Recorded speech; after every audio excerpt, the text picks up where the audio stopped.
வந்து ரிமாண்ட் பண்ணியிருக்கிறாங்க. எஸ்பியை வந்து காத்திருப்போர் பட்டியலில் வச்சிருக்கிறதா செய்தி வருது. இது அப்பட்டமான ஒரு காவல் நிலைய படுகொலை. தமிழகத்தில் கடந்த 3 ஆண்டில் கிட்டத்தட்ட 25 காவல் படுகொலைகள் தமிழ்நாட்டில் நடந்திருக்கு.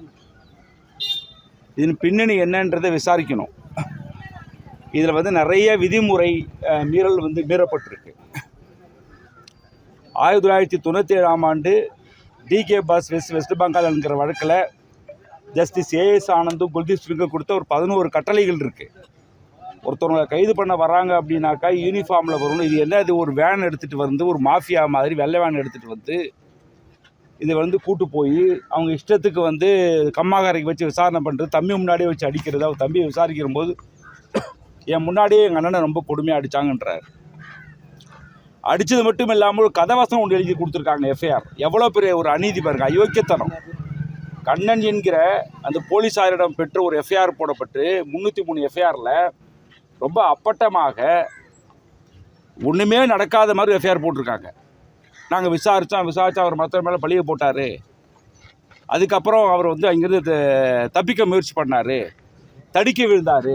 இதெல்லாம் என்ன கலாச்சாரம், எவ்வளோ அராஜகம் இது. தமிழ்நாடு போலீஸ் அந்த குடும்பத்தினருக்கு 1 கோடி ரூபாய் நிவாரணம் கொடுக்கணும். காவல்துறையில் இறந்து போனால் உடனடியாக கொடுக்குறாங்கல்ல 1 கோடி ரூபாய். போலீஸாரால் கொல்லப்பட்ட குடும்பத்தினருக்கு 1 கோடி கொடுக்கணுமா இல்லையா? 1 கோடி கொடுக்கணும். அந்த மகனுக்கு, அந்த பையனுக்கு, தம்பிக்கு, அஜித்குமார் தம்பிக்கு வந்து அரசு வேலை வழங்கணும். எஸ்பியிலிருந்து விசாரணை பண்ணணும். இது அப்பட்டமான இது காவல் நிலைய படுகொலை. இது நமக்கு ஏற்கனவே தெரியும். போன ஆட்சியில் நம்ம சாத்தான்குளம் படுகொலை கேள்விப்பட்டிருப்போம். ஒவ்வொரு ஆட்சியாளரும் மாறி மாறி பேசுறது. அந்த ஆட்சியாளர் இருக்கும்போது இவங்க சரின்றது. போலீஸ் வந்து நாங்கள் ஆட்சியை வச்சு குறித்து மதிப்பிடலை.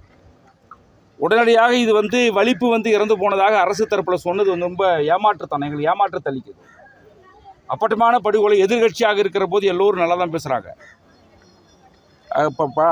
படுகொலை கண்டித்து பேசுகிறாங்க. அதே ஆளுங்கட்சியாக வருகிற போது சமரசம் செய்து கொள்கிற ஒரு போக்கு வந்து இருக்குது. இது ரொம்ப ஆபத்து. இது காவல் நிலைய சிஸ்டம்ன்றது ரொம்ப மோசமாக இருக்குது. ஒரு பையன் 9 பவுன் சொல்கிறாங்க, ஒரு கம்ப்ளைண்ட் ஃபைல் பண்ணப்படுதுன்றாங்க. அது முறையாக விசாரிக்காமல் ஒருத்தவங்க இவ்வளோ அவசரகதி விசாரணை தேவையான்னு கேட்குறேன். இந்த நாட்டில் 10,000 கோடி 15,000 கோடி கொள்ளையடிச்சவனுக்கெல்லாம் வந்து இப்படியாப்பட்ட விசாரணை நடக்குதா? உடனே இமிடியேட்டாக அரெஸ்ட் பண்ணுறது, இமிடியேட்டாக கூட்டு போகிறது, இமிடியேட்டாக விசாரணை பண்ணுறது, இமிடியேட்டாக ஒரு வேனுக்குள்ளே வச்சு கடத்திட்டு போய் அடிக்கிறது, காட்டுக்குள்ளே வச்சு பண்ணுறது, கொல்றதுன்றது வந்து இது காவல்துறை மிகவும், தமிழக காவல்துறையினுடைய ஈரல் கெட்டு போச்சுன்னு முன்னாள் முதலமைச்சர் கலைஞர் சொல்லியிருக்காரு. உயிரோடு இருக்கும்போது சொல்லுவார். அப்போது எதிர்கட்சியாக இருக்கும்போது சொல்லுவார், தமிழகத்தினுடைய காவல்துறையினுடைய ஈரல் கெட்டு போச்சுன்றார். அதே தான் மறுபடியும் நான் சொல்ல வர்றதுங்க. அப்படி தான் காவல் நிலைய கொலை என்பது அரசு படுகொலையாக தான் எடுத்துக்க முடியும். ஏன்னா ஒரு ஸ்டேட் அப்படி போலீஸ்னால் யாருனாக்கா அவங்க அரசாங்கத்தினுடைய ஒரு பங்காளிகள், அவ்வளோதான். அப்போ இன்வெஸ்டிகேஷன் உங்களுக்கு பண்ண தெரியலன்னா விட்டுருங்கன்ற. நான் திருபுவனம் ஸ்டேஷன்லேருந்து நீங்கள் எப்படி வாங்கினீங்க?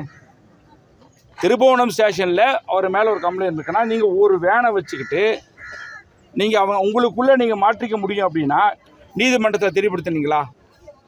Custody memo தயாரிச்சிங்களா? யார் கொடுத்த புகாரின் அடிப்படையில் எந்த காவல் நிலையத்தில் பதிவு செய்யப்பட்டிருக்கு அப்படின்றத குடும்பத்துக்கு தெரிவிச்சிங்கன்னா, ஒருத்தரை கைது பண்ணணும் அப்படின்னாக்க இந்த ஊரில் இருக்கக்கூடிய ஒரு ஊர் முக்கியஸ்தர்கிட்ட கையெழுத்து வாங்கணும். அதான் கஸ்டடி மெமோவில் இருக்குது. ஊர் பிரமுகர்கள் இல்லாட்டினா விஓஓ, இங்கே இருக்கக்கூடிய பஞ்சாயத்தார், இவங்ககிட்ட யார்கிட்டயா ஒருத்தவங்கள்ட்ட கையெழுத்து வாங்கணும். அப்படி வாங்கப்பட்டிருக்கா? அப்போ ஒரு எவனோ ஒரு இன்னசென்ட் ஒரு அப்பாவி கிடைச்சான் அப்படின்னாக்கா அவனுக்கு வந்து அவன் இப்படி பேசினான் அப்படி பேசினான் அப்படின்றதெல்லாம் இருக்குது பாருங்கள். அடித்து உண்மையை வாங்க வைக்க முடியும்ன்ற சிஸ்டமே ரொம்ப ஒரு கேவலமான சிஸ்டம் அது. சரி, லீகல் இன்வெஸ்டிகேஷன்ன்றது வந்து சைக்காலஜி இன்வெஸ்டிகேஷனாக இருக்கணும், லீகல் இன்வெஸ்டிகேஷனாக இருக்கணும், சயின்டிஃபிக் இன்வெஸ்டிகேஷனாக இருக்கும். அதுதான் வந்து ஒரு போலீஸுடைய ஒரு மெக்கானிசம். அதை வச்சுக்கிட்டு உங்களுக்குள்ளே இன்டர்னலாக ஒரு வேனை கொண்டு வருவீங்களா, அங்கேருந்து ஒரு ஆளை கொண்டு போவீங்களா? நான் என்ன கேட்குறேன், திருபுவனம் போலீஸ் அவங்க ஒப்படைச்சிங்க, அவங்க மேலே என்ன விசாரணை இருக்குது? இப்போ எஸ்பி மேலே காத்திருப்பு பட்டு வெயிட்டிங் லிஸ்ட்டில் வைக்கிறது, இது எப்படி? வெயிட்டிங் லிஸ்ட்லாம் என்ன? நிர்வாக சிக்கலுக்கு வெயிட்டிங் லிஸ்ட் வைக்கலாம்.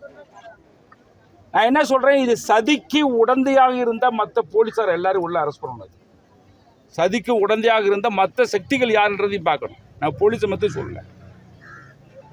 இதே பெரிய பெரிய கோடீஸ்வரங்க மேலே அப்படி கை வச்சிட முடியுமான்னு தெரியல. ஸோ 1 கோடி ரூபாய் நிவாரணத்தை கொடுக்கணும். National human rights commission suo motu எடுத்து இந்த இந்த கேஸை வந்து விசாரணை பண்ணணும். டெல்லியில் இருக்கக்கூடிய நேஷனல் ஹியூமன் ரைட்ஸ் கமிஷன் தானாக முன்வந்து இந்த பகுதிக்கு விசாரணை மேற்கொண்டு என்னை பொறுத்தவரை தமிழக இந்த மாவட்டத்தினுடைய எஸ்பி மேலேயும் அந்த கேஸ் ஃபைல் பண்ணணுன்ற வெயிட்டிங் லிஸ்ட் பத்தாது நான் சொல்ல வரேன். அவர் மேலே இந்த கேஸ் ஃபைல் பண்ணுங்க. அவர் தானே லா அண்ட் ஆர்டர் கண்காணிக்கிறாரு. அவர் மேலே கேஸ் ஃபைல் பண்ணுங்கன்ற நான்.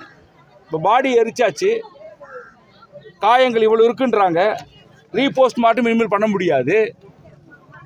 அப்போ இதெல்லாம் வந்து இவ்வளோ ஒரு சந்தேகத்துக்குள்ள மரணம்னாக்கா எப்படி பாடி எரிக்கிற வழக்கம் ஊரில் இருந்தாலும் கூட இது ரொம்ப சந்தேகத்துக்கான மரணம்னாக்கா ஸ்டேட் என்ன பண்ணியிருக்கணும், அந்த பாடியை வந்து வச்சுருந்துருக்கணும். இந்த பாருங்க இவ்வளோ காயம் இருக்குன்றாங்க. வலது கை மூட்டுக்கு மேலே காயம், வலது கை மணிக்கட்டு கீழே சிராய்ப்பு காயம், வலது பக்க நெற்றியில் சிராய்ப்பு காயம், வலது பக்க கன்னத்தில் சிராய்ப்பு காயம், இடது பக்க காதில் ரத்தம் உறைஞ்ச நிலையில் வந்து அந்த பாடி இருந்திருக்கு.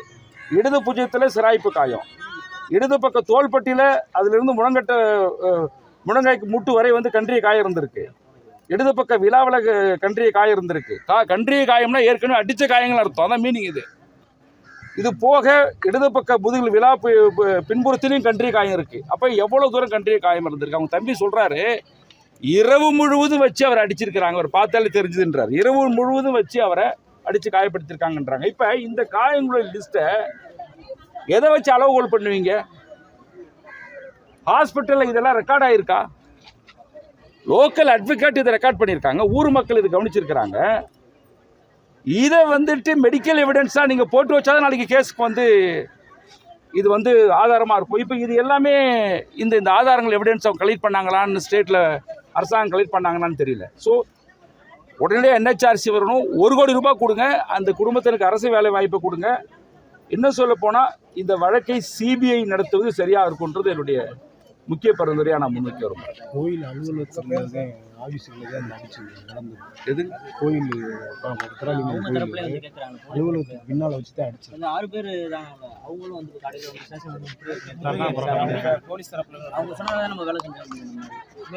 யாரு சொன்னா யாரு வேலை செஞ்சாங்கன்னா அடிக்கிறாங்கல்ல. இப்போ மேலிடம் யாரு? அவங்க சொன்னாங்க செஞ்சாங்கன்னு சொல்லி முட்டிட சொல்லி யாரு சொன்னா?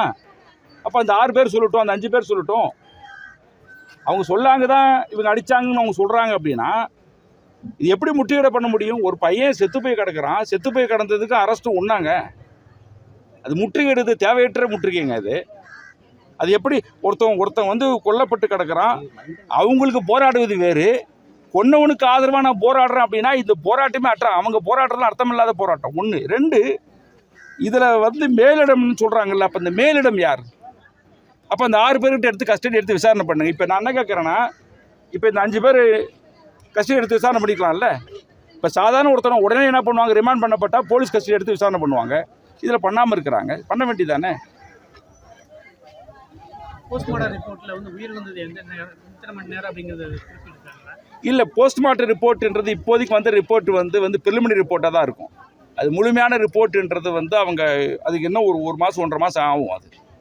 அது வந்து அது தெரிஞ்ச கதை தான். அது நிறைய காயங்கள் இருந்ததாக இங்கே இருக்கக்கூடிய அவங்களுடைய வழக்கறிஞர்களும் குடும்பத்தினரும் சொல்கிறாங்க. என்னுடைய கேள்வி என்னன்னாக்கா, போலீஸ் இதெல்லாம் மெடிக்கல் டிபார்ட்மெண்ட் இதெல்லாம் ரெக்கார்ட் பண்ணாங்களான்றது தெரியல. அது கனெக்ட் பண்ணி பார்க்கணும். இது உண்மையாலுமே சாத்தான்குளத்தில் நடந்த படுகொலை மாதிரியான ஒரு படுகொலை. இது அப்பட்டமான கொடூரமான ஒரு காவல் படுகொலை. ஓகே.